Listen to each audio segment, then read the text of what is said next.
Thank you, Paula. The microphone is obviously working. You can all hear me. And can I first of all say thank you very much for risking your first encounter with me, and I'm thrilled to do it. And I'm also thrilled to be doing it with our guest here this evening, because I suppose Fintan O'Toole is actually a legend in his own lifetime. That's a cliche that gets used a lot, but this gentleman certainly falls into that category. And he's, of course, I think the second eldest, would it be, of the four angry men currently on tour around Ireland, to packed houses, who last year, coincidentally, or maybe it was a plot or a conspiracy, all decided to write and to give a treatise on the state of where we're at and maybe where we might be going in a variety of books. The four angry men have, I suppose, taken on the state of our country as we emerge from, I suppose, the mourning period of the death of the Celtic tiger. And that's part of what we're going to discuss tonight. Fintan was born in 1958. I mentioned that because it means he's 3 years older than me, which I look at least 10. Of course, he's a columnist who we all know and assistant editor with the Irish Times, drama critic there since 1988. Was literary advisor to the Abbey Theatre, has written extensively on subjects as diverse as Richard Brinsley Sheridan to America, and to lots of things about Ireland. He's written for the New York Daily News, obviously for the Sunday Tribune, and of course in Dublin, and it was one of many illustrious editors of McGill at one stage. I think you could fill the room with editors of McGill. He's also an accomplished broadcaster and journalist, and has been acknowledged by everybody who gives out an award for journalism in Ireland, and with great justification. He's written for The Observer. I was actually reading your most recent article there, the New York Times, the Washington Post, and it goes on. But what we're going to do this evening is we're going to discuss his latest book, Ship of Fools, which I hope if you haven't read, we'll certainly tell you a little bit about it. And if you haven't read, let me encourage you to do so. It's dead easy to read and really, really enjoyable and provocative. But we're going to use that as a basis for our conversation, hopefully, which you'll get to join in with as we go along. So please feel free to do that now. I'll chat myself and Fintan for a little while, and then we'll give you a chance to join in. Now, Paula gave a little bit of my background, and yes, I have been involved in politics, and since I stopped, I realised I shouldn't be an elected politician. I have been around in what used to be smoke-filled back rooms of Fine Gael.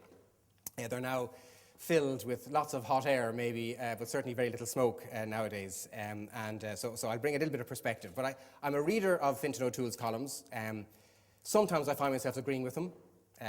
Sometimes I find myself in utter disagreement with him.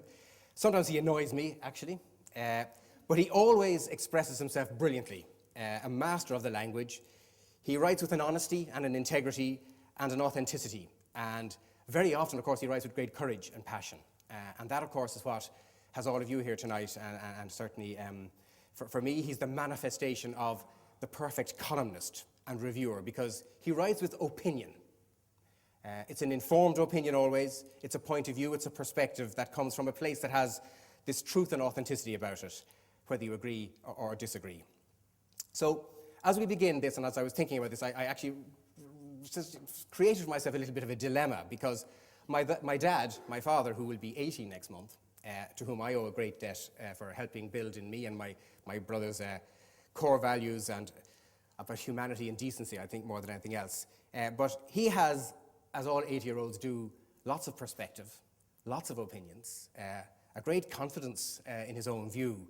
And at this stage, I suppose, of his life, he's less worried about balance than he might have been when he was younger and taught us about. But like Fintan, he has those opinions. He's very well read and pretty informed. But at this stage, he's also probably close enough to as right-wing reactionary as I've ever come across. And he wasn't always like that. However, Fintan, who I would describe as on the left in terms of his thinking, if I'm okay to describe it that way. But both Fintan and my dad, in looking at the state of Ireland today, have come up with the exact same analysis about how it started.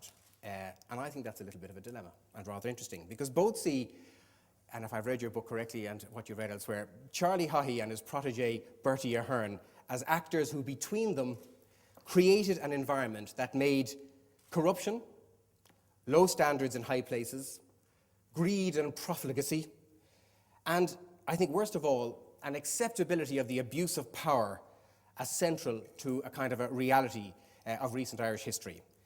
And I suppose in our race to catch up on other developed countries of the Western world between the late 1990s and let's pick 2008, we got ourselves into a bit of a mess. And Fintan in this book describes an Ireland that has been created that was like Humpty Dumpty, bloated, fragile, sitting smugly at a great height and headed for a fall. And Ship of Fools charts that fall. So Fintan, maybe to begin with, were Bertie Ahern and Charlie Haughey the source of this mess? In personal terms, yes. I think Haughey in particular, I mean, Bertie is Charlie's idiot bastard son, so to a large extent it does start with Haughey. Or at least Haughey crystallized a whole set of values and attitudes to power, which were perhaps latent in the nature of the state, but had never been expressed in quite the same way that Charlie did. And that attitude to power was one which basically built on something that was there for a long time, which was very deep and is still very deep in Irish culture, which is that power is essentially personal. That there is no dividing line between the public and the private. And it's a historic legacy of colonialism. It's a historic legacy of a very small society. I mean, all sorts of things, we can go into the depth psychology of it, but it essentially doesn't recognize the idea of the public realm as something which is neutral, which is outside of personal interest. And I mean, Haughey crystallized that, I think, in very profound ways. And a lot of people say, well, why the hell are we still talking about Charlie Haughey? And it's a reasonable point. But I think it's crucial that we understand something about the nature of Irish corruption. I don't contend, and I never have contended, that Ireland is more corrupt than a lot of other societies. I mean, God knows, there's nothing as bad here as Berlusconi in Italy, for example. The difference or the distinctive aspect of corruption in Ireland is not necessarily the corruption itself as the impunity. If there's one word that sums up the nature of the abuse of power in Ireland, it's impunity. It's that you get away with it, and that there is not even a pretense at the idea that there are immutable standards, which if you're found to have breached those standards, then you're out. And that's, I think, where the economic damage lies, in the impunity rather than necessarily in the corruption itself. And can we pick that up? Because while Charlie Haughey may have created this environment, he got things done. While he, it appears, got personal gain out of what he was doing, he probably did do the state some service when we look back at his contribution.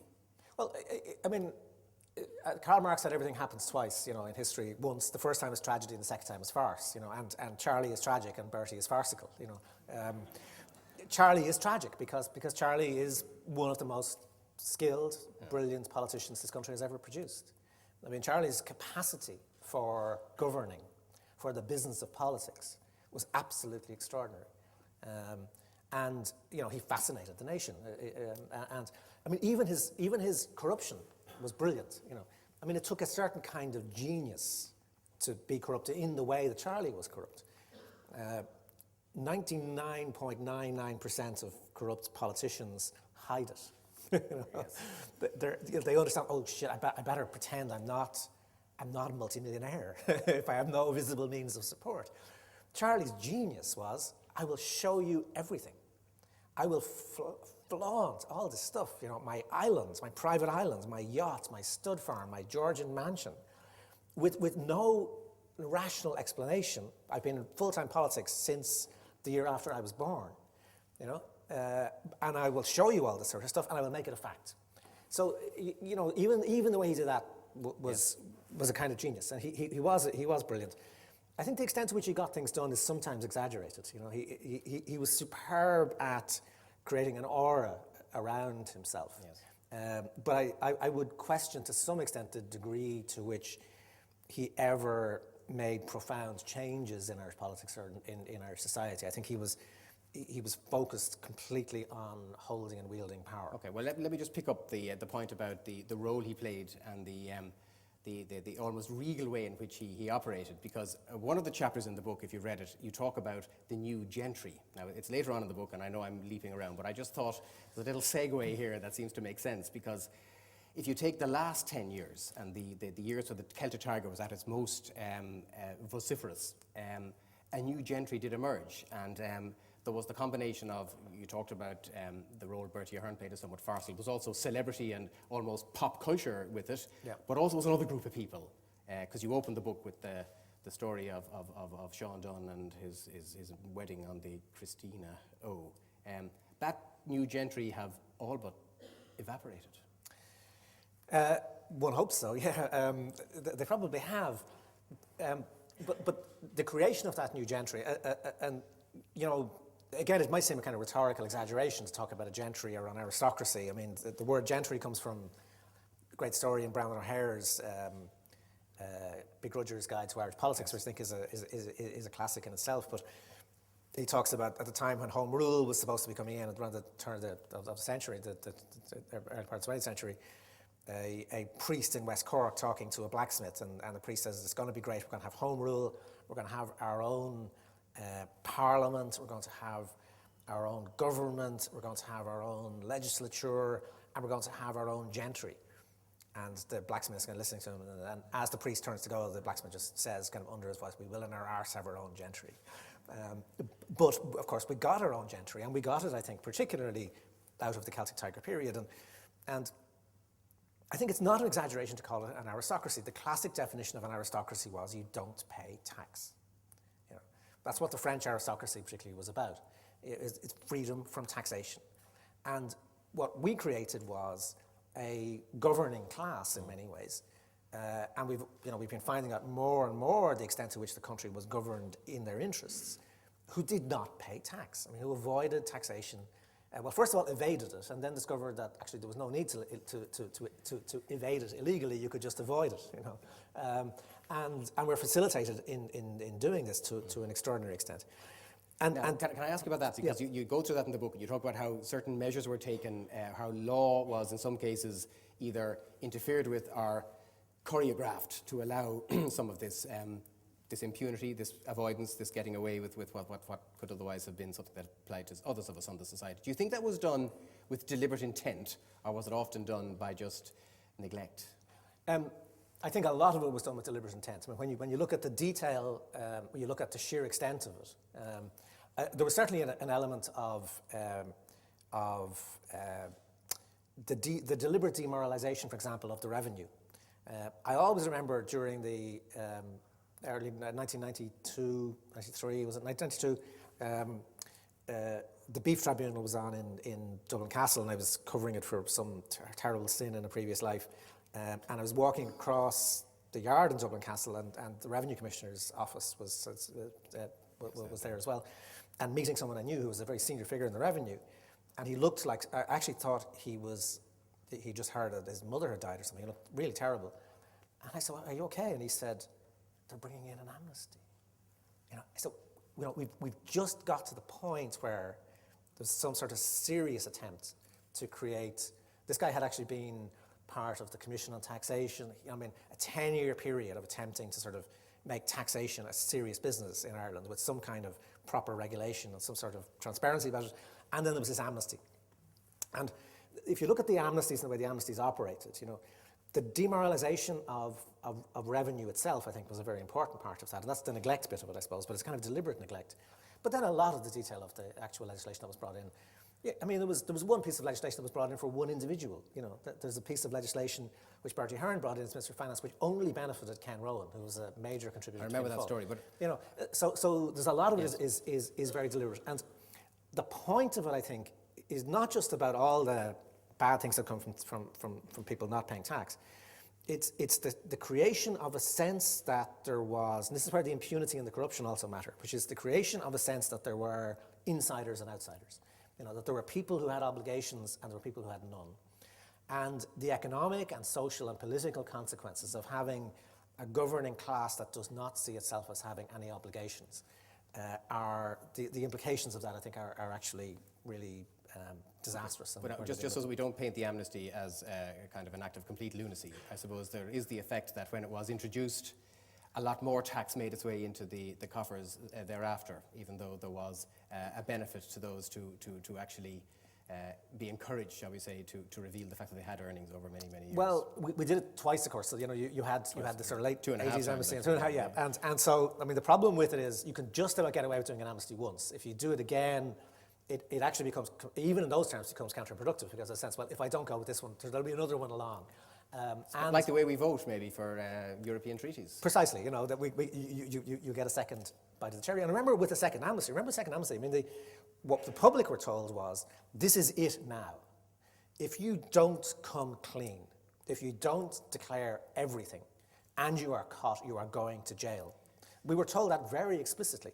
We have people in the Dáil now, for example, like Michael Lowry, whom we know availed of the amnesty and didn't declare vast amounts of their income. And the impunity that's there is so corrosive. You have the sense that actually people are just told lies about this stuff. Well, let's pick up the impunity thing there, because I think this is very important. It's absolutely the central of the thesis in the book, and we'll come on to more of it later on. But in the impunity issue, in reality, you could paint this picture, and the way you've said it there, it sounds like there is this political class doing its thing and for its few pals. But we also, as citizens and as voters, gave permission. Yeah. Not once, not twice, but many, many times, because we accepted it and we allowed the people back. Does that mean that, and you have an expression in the book, civic morality is not absent in Ireland, but it's marginal and fragile? That's a little bit disturbing, because it's not just about this group that make their way into the ruling class, but the rest of us play along.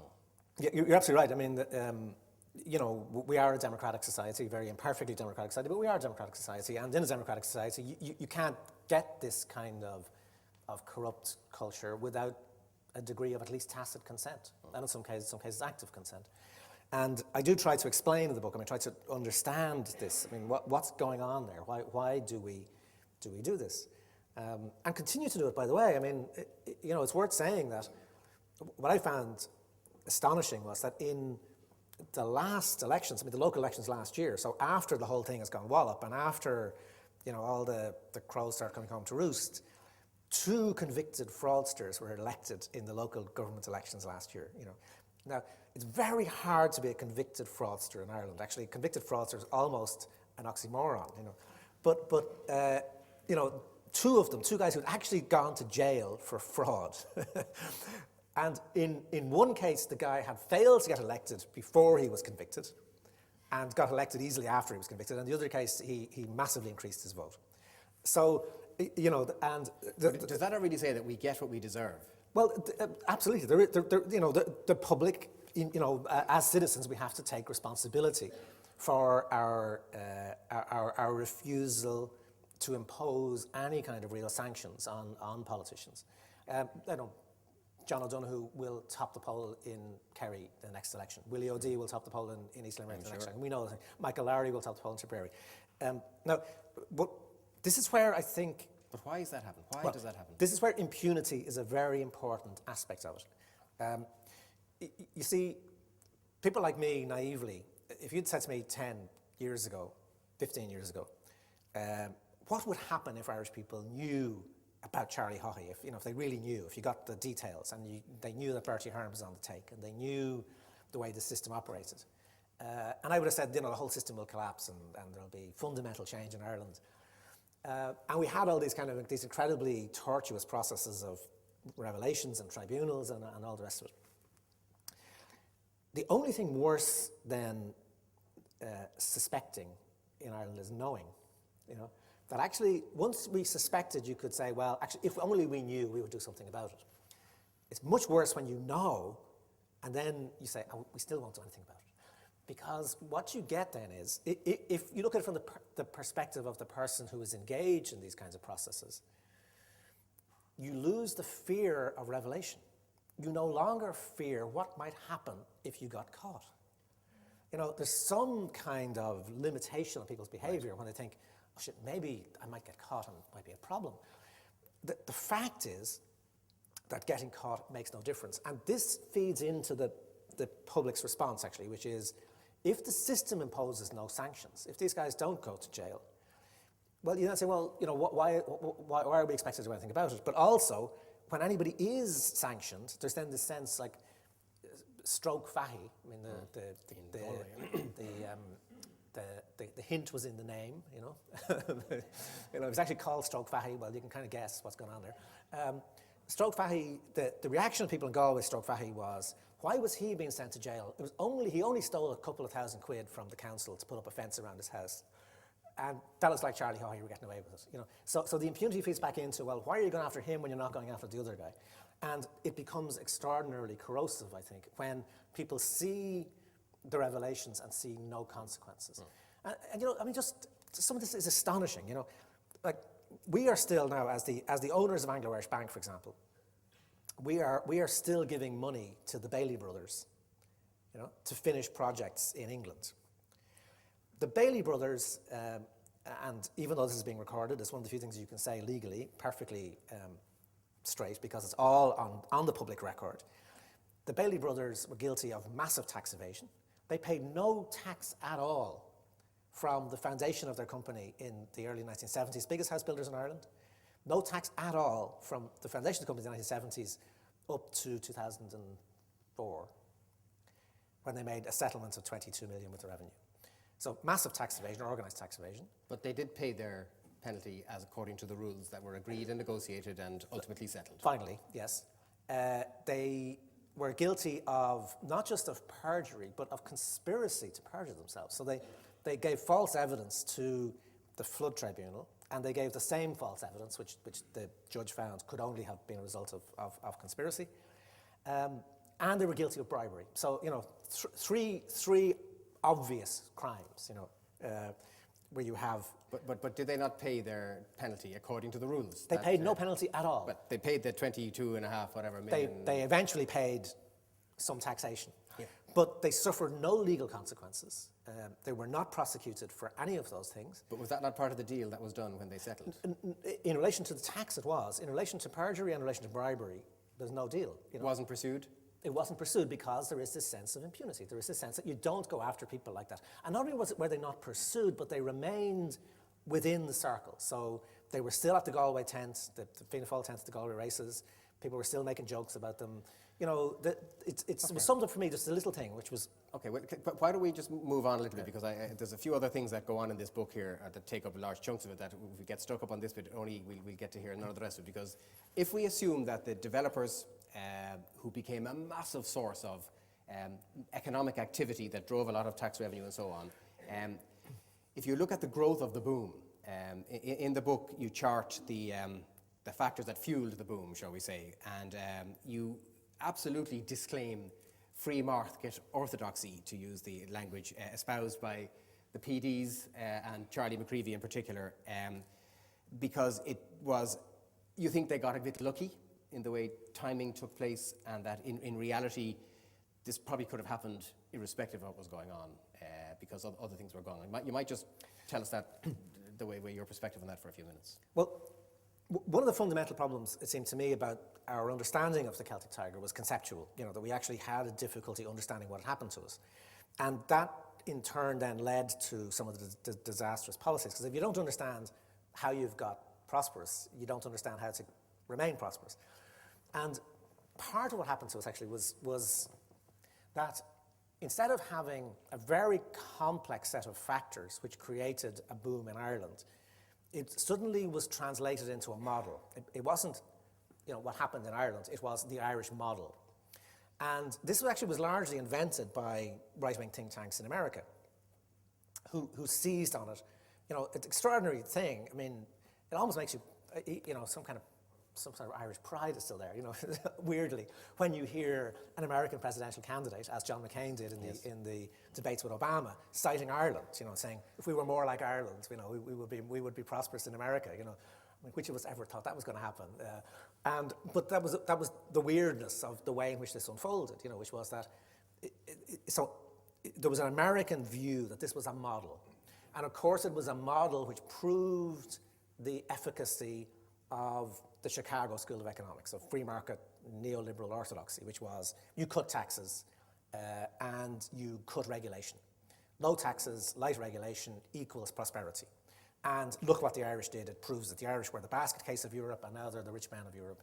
And ergo, if everybody follows the same model, it doesn't matter where you are. This is a model which can be applied irrespective of history and geography. So it doesn't matter what your historic circumstances are, it doesn't matter where you are. This will be okay. And the Irish are very easily flattered, and we began to spout this ourselves. So we took it from America, and we began to re-export this idea of the Irish model, culminating with Bertie Ahern. Even as the Irish economy is collapsing, Bertie's still kind of giving very highly paid lectures in underdeveloped countries, telling them about the Celtic Tiger model of development, and if only everybody follows this model, it will be fine. The problem is, it's not a model. It's actually a very complex set of circumstances, which were not a taxation policy. Of course, had quite important effects, particularly in the short term, in terms of attracting in multinational companies, and I'm not denying that for a moment. Light regulation, unfortunately, did have an effect, but it was an unsustainable and toxic effect over the long term.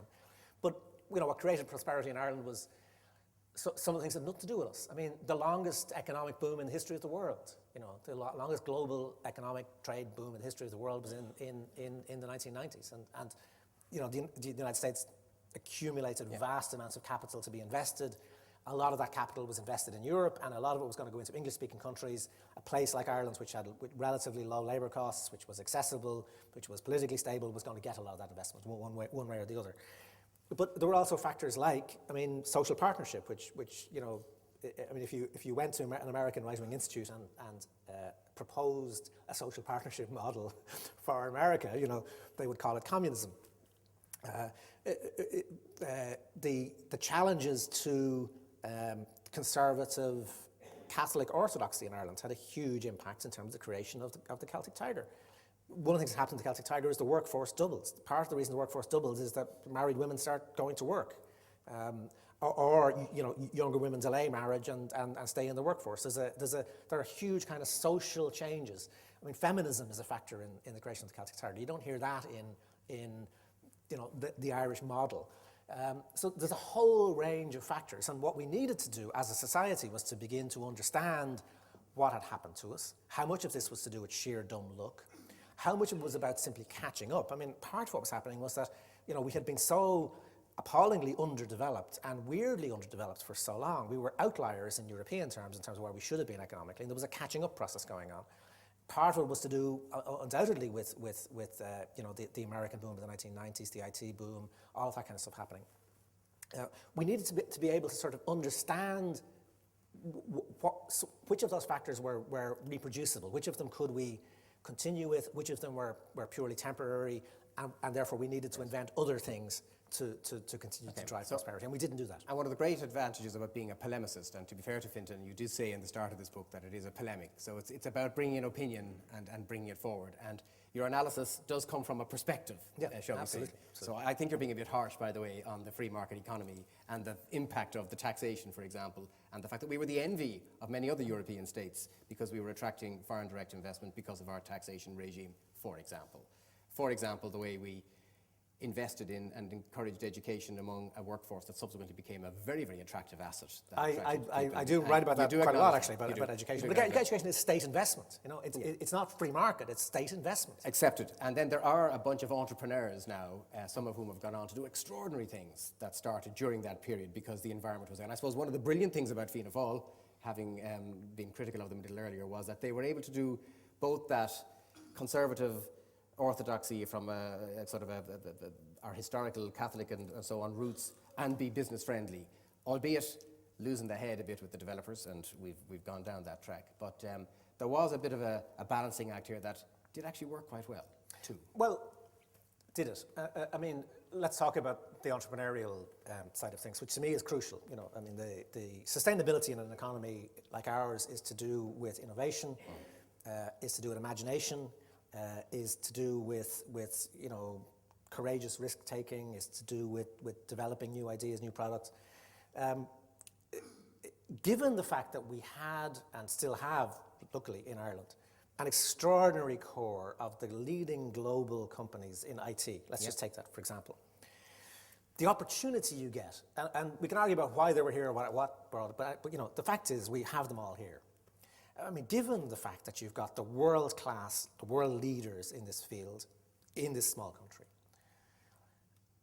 would you think it might be a good idea to have a broadband service, for example, that is you know, is workable? Would you think it might be a good idea to have mathematics being taught in your schools?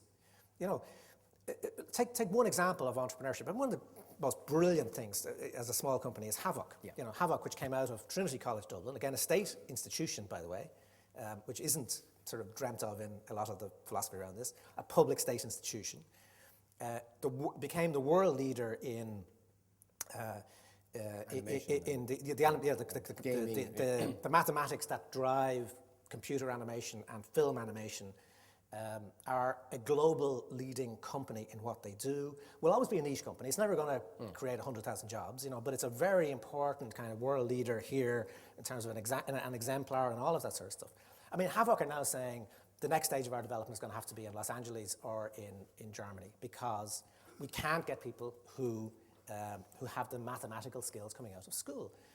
I mean, the neglect of our education system in terms of understanding what we had and what we needed to do to keep what we had is absolutely scandalous. You know, the last change in the computer course in Irish second level schools, can anybody guess what year?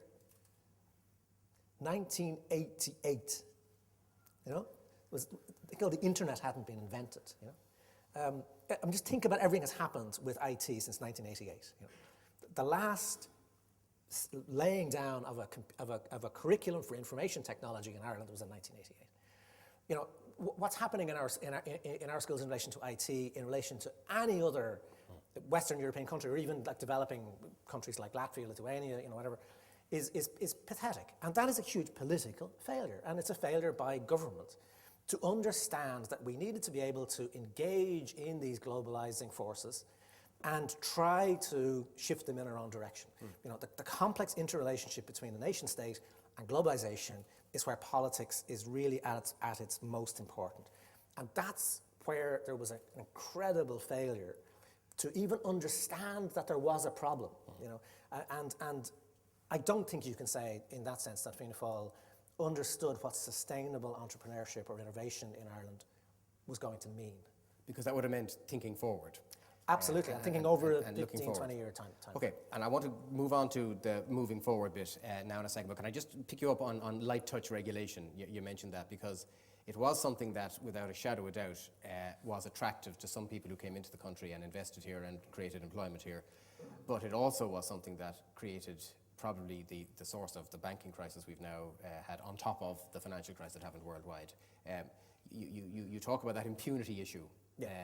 To a huge extent throughout the book, about how regulation really failed us in a variety of fronts. You see, one of the myths about the banking crisis, for example, is that you know, Pat Neary, who was the financial regulator, was in Egypt and it all failed. But Pat Neary was in Egypt, as it happens. I mean, Pat Neary famously was, you know, he was so tough and ruthless. This guy, that a famous journalistic interview with him, where somebody says, opening up the interview, breaking the ice, said, "Should I call you Pat or Patrick?" And he turned to his advisor and said, "Should he call me Pat or Patrick?" You know, this was the banking regulator, you know, tough guy. But the point was, Pat Neary was meant not to regulate. You know, the whole system, what we were selling. And do you think that was done deliberately? And if so, yes, by it whom? was. Well, you see, part of the problem was we set up the IFSC. The IFSC is a very complex creation. It's created a huge amount of jobs. There's 25,000 people have worked there, very high quality jobs. Generated a huge amount of taxation.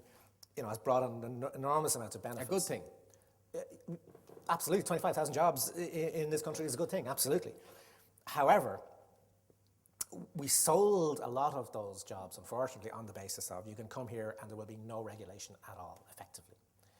So, as well as attracting a lot of good companies, a lot of good banks, a lot of people who are doing, you know, proper stuff, we also deliberately set out to attract people on the basis of, you know, move from Germany to Ireland. And this was done on the basis of effectively, I mean, the message that was sent out to people was there will be no regulation. And what you got in this case was you got it was particularly dangerous because it provided us with a rational reason to continue with our old crony culture. You know? So we already had a system of nods and winks and lack of real regulation, lack of real public morality. And we institutionalized it. And then we also got, there was a kind of rational reason, you know, it sounded like, oh, well, actually, instead of, you know, remember all that kind of Irish Slevenism, it's now a really good thing, actually, because it's called light touch regulation. We have a new name for it. And you can sort of institutionalize it, as you say, but you can also sort of valorize it as it's actually a very clever way of creating jobs and creating wealth. And so you got this kind of toxic combination of the two. I won't go on about this, but it is extraordinary that 3 of the major financial frauds in the world in the last 10 years originated in the IFSC. The largest corporate collapse in Australian history, a huge Australian insurance company, was brought down by diddly idle in the IFSC by one of its kind of outlets. The Parmalat scandal, which was at the time the largest corporate collapse, I think, in European history, which was a couple of Italian guys with an office in the IFSC. And what should have been actually one of the great warning points of all the stuff that was going to come out in the credit crunch, AIG, the American Insurance Group, which was a big kind of factor in the collapse of the American banking system. AIG was up to this extraordinary stuff with a reinsurance company called Cologne Re, again being done by a couple of guys in the IFSC. So the IFSC was being used, it was the place you came to do your dodgy dealing. Although, to be fair, if somebody wants to be fraudulent and corrupt in any business, they can do it anywhere. This just happened to be... It just happened to be here. On this occasion, but the reason it was here was because it was understood that none of those companies was ever audited, none of them was ever regulated. And I accept the point. I think that's the issue here, that we have to be conscious of the impact of this, both on the positive side and indeed that our example. And of course it fed into the Irish banking system because it was kind of, these were all supposedly under the regime of the Irish financial regulator, and the Irish financial regulator was essentially told to lay off because you might frighten the horses at the IFSC. So if they were to start looking into Anglo-Irish, that would imply a certain kind of regulatory attitude which was not acceptable in the IFSC. Okay. So you see the brilliance of a guy who's got good opinions, because he can now paint a picture from a perspective and it sounds absolutely truthful and it's brilliant, and he does this terribly, terribly well. So now let me ask you, as we move forward, you talk in the book about the Second Republic, because the thesis is that for us to move on from where we are now, we've got to start again in some fashion. And your starting point is to rebuild from the disaster, and that's, with the benefit of hindsight, looking back, of course, we can take a view on all these things much, much more clearly than when we were going through them. We've got to start without the current establishment. Now, breaking down an establishment of political, indeed economic and business structures is no easy task. Where do we start?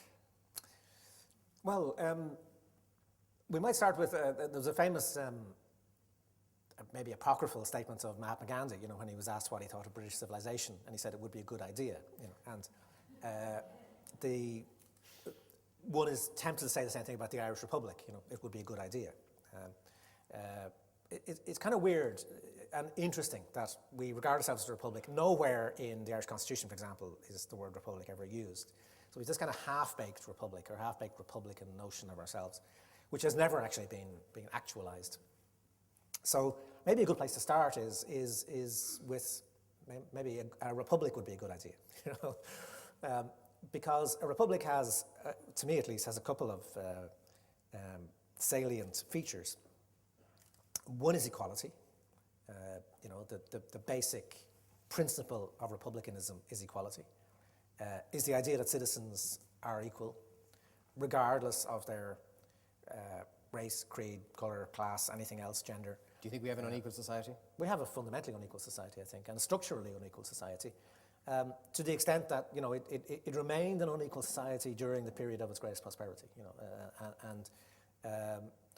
there's, you know, I was just writing yesterday about, you know, I mean, look at some of those housing estates in Limerick, you know, which were at the height of the Celtic Tiger, like 2005, you know, you had housing estates in Limerick with 65% youth unemployment, you know, with 16% of local authority tenants in Limerick City had paid work, you just as an example. But we know that there were huge pockets of poverty, but we also know that that Irish society has been structurally unequal from its foundation, and it's no different from a lot of other societies in that case. But we've done less about it than a lot of other Western. Is there any equal society in the world?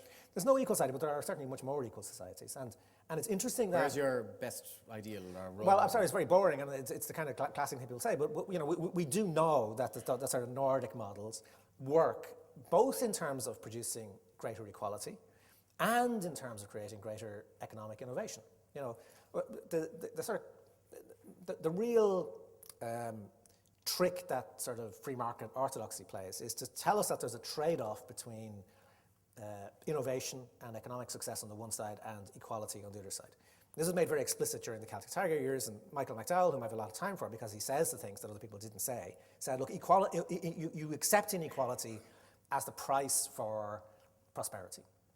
It's fine. And Mary Harney said the same sort of things. And that was fine. That's a right-wing point of view.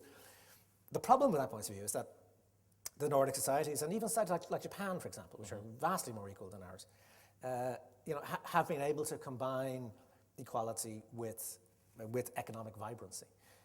And there is no correlation between inequality on the one side and economic doom on the other side. And there's no straight correlation between greater equality and economic prosperity on the other side. But we do know that it is possible to have both at the same time. But is it not that that's the only way out, that there's got to be a mix of both to actually make it right? It's a matter of where the recipe balances one side or the other. It seems, if we start from first principles, right, it seems to me that in a society like ours, even with a greatly reduced level of national income, we're perfectly capable of providing the basic necessities for a decent, honourable life for all citizens. We're perfectly capable of producing housing. We're perfectly capable of producing work, paid and unpaid in whatever mix. We're perfectly capable of producing food. We're perfectly capable of producing education. The basic standards that should apply in a society are within our grasp. And maybe the pillars upon which to build them are well in place and well embedded. Absolutely. For example, take healthcare as an example. We're now spending a very large amount of our national income on healthcare. We're spending enough on healthcare to have a decent healthcare system for everybody. You imagine so, yeah. It's so appallingly organised, and is based on inequality. Okay. The inequality produces incredible inefficiency. All right, but let's go back to how it being appalling organised, because that goes back to the point that the establishment we're working from is wrong, according to your thesis, and therefore we have to change it. So, for example, take the health system. There was a veil thrown over 9 health boards, and they called it a new health service executive, and really very little changed, and the organisation just got worse rather than better. Yeah. No doubt about that. Yeah. So what things need to happen to change, to challenge, to take on and shift the establishment? Well, that was a kind of, it's a classic example. If you look at the organisation or the reorganisation of healthcare, right? The last thing that was on people's minds in the reorganisation of healthcare was patients, was actual citizens, was people, and how they react to their own health and how they react to their own illness. So we never created a health system. It's still an illness system. All the talk, everybody knows that primary care is where you start. You start with the basics. You start with the GP, with the clinic, with locally available services, with keeping people out of hospital, you can combine services that ultimately are much more efficient in economic terms with systems that actually are much more patient-focused. It's not in people's interests, for example, to be stuck in hospital for 4 or 5 days, as people often are in the Irish case. Yeah. So there's ways of reorganising the system, but the whole discussion about health, was not about patients. It was not about citizens. It was about the interests of the system. It was about consultants. It was about bureaucrats. It was about organisations. It was about administering it. About administering this nightmare. And, of course, there was nobody talked about the fundamental issue, which is equality of access. The most efficient way of organising a health system is equality of access. Okay. The classic, and vice versa, the country in the world that spends most on healthcare is the United States of America. And it also has, the worst coverage of healthcare with about 60 million people with either no health insurance or completely inadequate health insurance. So, and what happens is we know for a fact that for-profit medicine is more expensive than publicly delivered medicine for a simple reason. If you're treating me for profit and I go to you, you will do every possible test, even though you suspect I have a brain tumor. You're going to test my heart, you're going to test my liver, my kidneys. That's because you're suggesting getting a paid cynical for it. approach, but I No, understand sorry. that there's a study profit after motive. study done by, I accept done by health the way you're coming economists from. will tell you this, right? So having a sense of equality, having a sense of treating people with dignity, not separating people out, creates a more efficient system. Part of the problem with the Irish health system is we had one chaotic system. What did we do? We had two chaotic systems. We had a private not-for-profit system and a public system, both of which were chaotic and both of which were working against each other in all sorts of ways. What was the policy? Let's add a third system. Let's add a private for-profit system, with the co-location. So you get a circumstance where... Okay, well, but just to finish this point, I mean, you've worked in management. You know, the first thing you need in management is information. You need to know what's going on. Nobody knows what's going on in the Irish healthcare system. You get completely contradictory policies. I was at a meeting about a year and a half ago that the Secretary of Department of Health said quite openly, it's impossible to get information about the Irish health system. This is the guy who's supposed to be in charge of it. I'm not going to fight you on this one because I agree with you utterly. This is a shambles, and the only way it's going to be fixed is by tearing the whole thing down and starting again. Now, talking about tearing it down, you say that at the end of the book, and I actually was almost a bit disappointed there was so little about where we go next, because... That's the next book. Okay, right, good, because you make 3 big points, and I want to just go underneath 1 or 2 of them before we invite the audience to join this conversation. You said, to start with, we need... acknowledge a reality that this is a moral as well as an economic crisis that we are coming out of or emerging from. And you talk about the need for public morality, and this is where the impunity issue emerges, sustainability, and interestingly, knowing when to stop. You might just explode that little thought for the audience.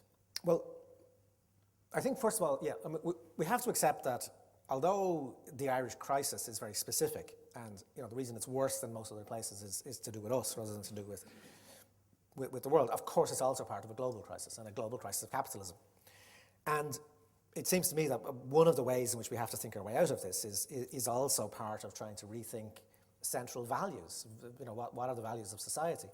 And this is a global question, and it's fundamentally linked, I think, to the great ideas that the Green Movement has given us, which is about sustainability.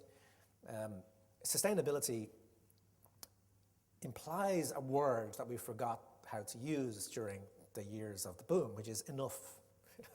Enough is enough. I suppose my fundamental perspective, and this is where I think there do need to be limitations on wealth, for example. There's only so much money anybody needs. There's only so much access to goods that anybody needs. And the world is capable of producing that enough for all its global citizens.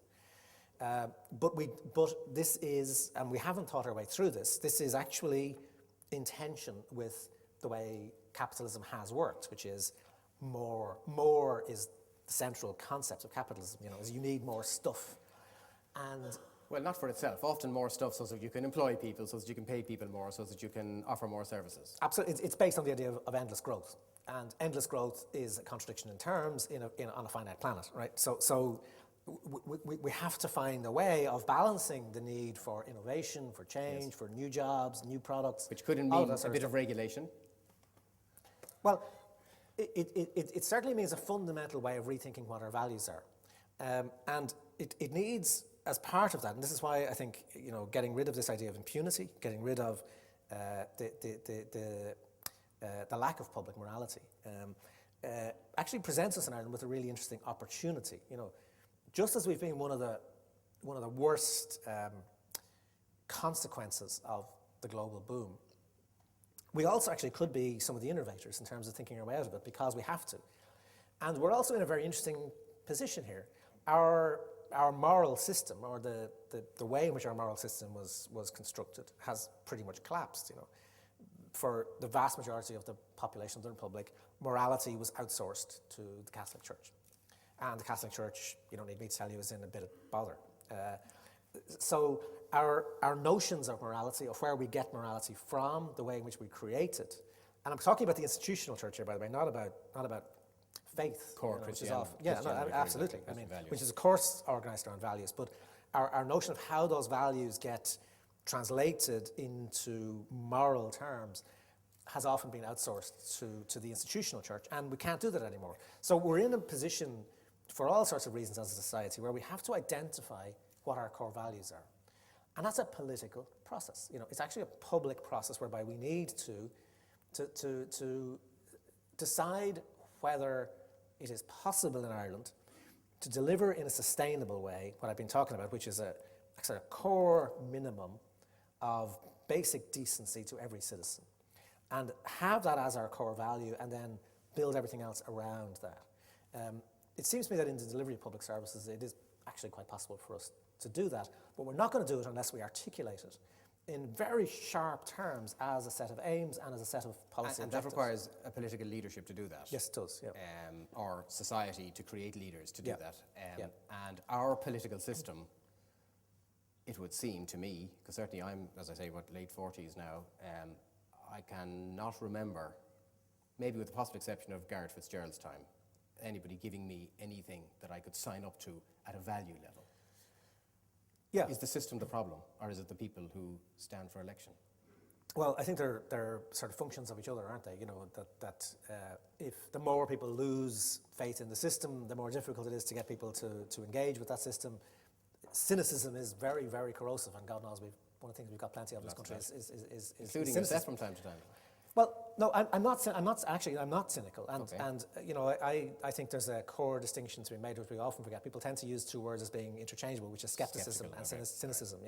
Cynicism, I think, is a corrosive, toxic emotion. Skepticism is the core of Republican citizenship, which is you don't believe any of the shit that Could you're I told. accuse you of being cynical about free market enterprise? Well, I'm skeptical. I'm skeptical about it as a model which was produced, and I have been skeptical all during the Celtic Tiger when it was not a particularly popular position to hold. I was skeptical, and I think, let's just say, some of that skepticism has been justified. But about the political system, it seems to me that there has to be a combination of fundamental institutional change in terms of the way we organise politics in Ireland, and of massive public engagement in order to both produce that change and to make it worthwhile. In and of itself, institutional change isn't going to lead us anywhere unless it's part of a process of public engagement. If you look at Iceland, for example, what they've been doing, the Icelanders are kind of parallel to ourselves in terms of having this kind of huge shock to the system and finding themselves bankrupt and all the rest of it.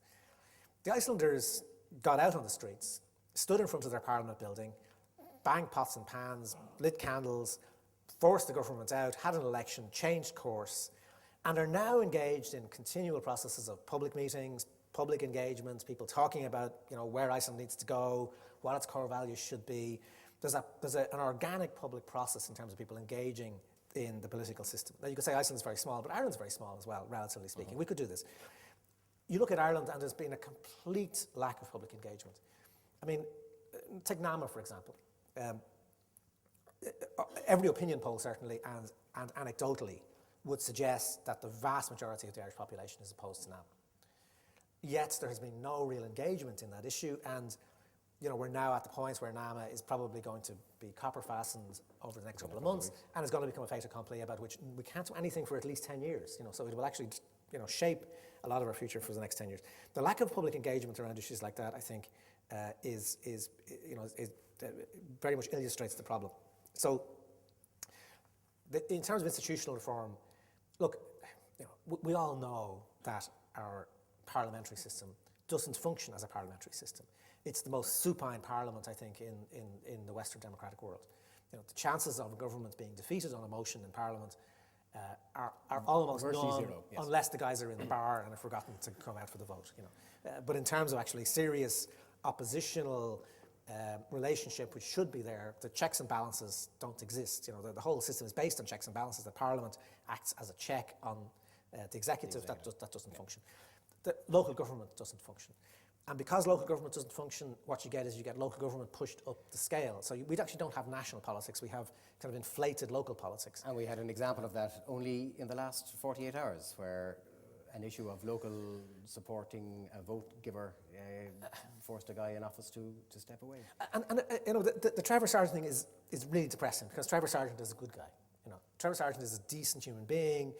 He's an idealistic politician. You know, he's a guy who you know, I would have thought is really well motivated. You know, has in the past stood up against corruption, has been very brave in terms of local politics and all that sort of stuff.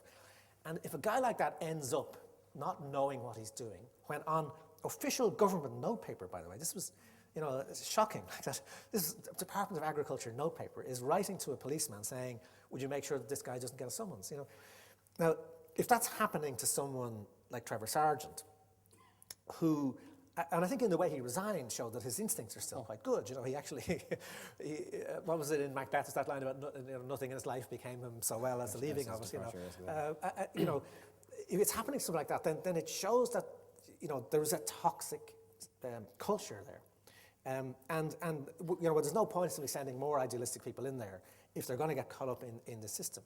And somebody has to break the link for the public. But are we not going to be relying on people who are in and of the system to make the break, because it can't change from outside, or it's very hard for it to change from outside? Well, yes. I mean, clearly this has to be a process which works at every level. You know, so people within the system have to be attempting to change it. Like, for God's sake, you know, we're not asking for some kind of extraordinary revolution. One of the things you might expect is that politicians have a high opinion of themselves. I think that's a reasonable expectation. You know, is that asking too much? Whereas if you look at the contempt with which ordinary members of Parliament allow themselves to be treated, look at the way in which, when they got a bit of public respect out of carrying out public inquiries, the Dirt inquiry, for example, all of us said, Jesus, Sean Doherty is actually quite intelligent. You know, he can actually ask questions, and there's, you know, there's interesting stuff going on. And these guys that we thought were idiots actually are able to engage with quite complex issues and produce a very good report and engage in a public process that didn't cost us 500 million, and, you know, was actually doing something. And politicians were in danger of getting a good name. What did they do? The next inquiry, somebody goes to court and says, you can't carry out these inquiries. The court says, no, you can't. And the politicians say, oh, what a pity. Oh, dear. So we can't do this. And they have not reacted in any way to give themselves because powers the executive to decided inquiries. they didn't want the parliamentarians to have so much power. And that brings us back to the institutional challenge. But they allow it to happen to themselves. Look at the way legislation goes through. Look at the way NAMA went through. You know, the biggest decision perhaps in the history of the state. You know, a lot of key parts of that being done in an hour. You know, with bits of paper floating around the place with no proper scrutiny whatsoever. So part of what we're asking about, you know, isn't some kind of extraordinary revolutionary change within the system. It's just that they take themselves seriously, and that has to be part of a process, obviously, of mixing that with genuine public engagement in the system. Okay, well, let's get a bit of public engagement for this conversation now.